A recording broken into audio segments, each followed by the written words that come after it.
ساکنان ترکمنستان امکان استفاده از آخرین ضمیمه پیام‌نویسی موبیلی ایما که در این کشور کار میکرد از دست دادند. ایما دیگر کار نمیکند و تمام ضمیمه‌های دیگر مدتی طولانی بسته شدند. حتی تلویزیون‌های خارجی از اینترنت ناپدید میشوند.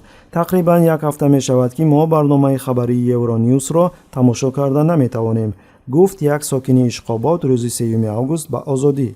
استفاده برندگان پیوسته به ترکمن تلکام مراجعت میکنند، اما صفت علاقه بهتر نمیشود. برخی از آدمان طرفهای خدمت رسانی گرانتر میخرند و مبلغ زیاد میپردازند، اما این هم کمک نمیکند. خدمت های گران ارزش خصوصیت افزایش سرعت اینترنت را ندارد، مینویسد Azatlik. Чем сложнее дела в экономике, тем жестче становится репрессия, очевидно.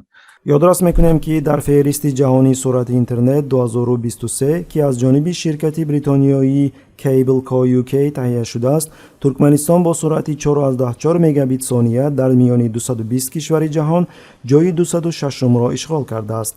قابل ذکر است که مسنجرهای فوری واتساپ و وایبر در این کشور کیها باز دسترس نیستند. شبکه‌های اجتماعی و خدمت رسانی‌های ویدیویی فیسبوک، توییتر و یوتیوب بسته شدند.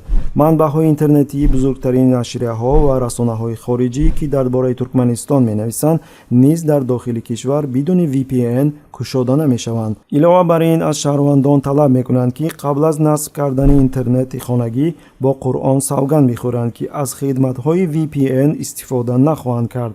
За сотрудничество с независимыми изданиями человек может получить реальный срок.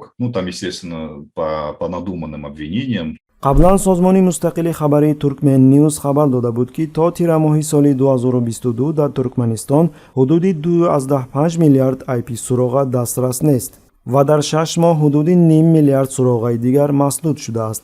همگی در جهان تقریباً 4 میلیارد IP سراغ موجود است. همین طریق عین زمان در ترکمنستان از 4/3 حصه تمام اینترنت جهانی مسدود می باشد.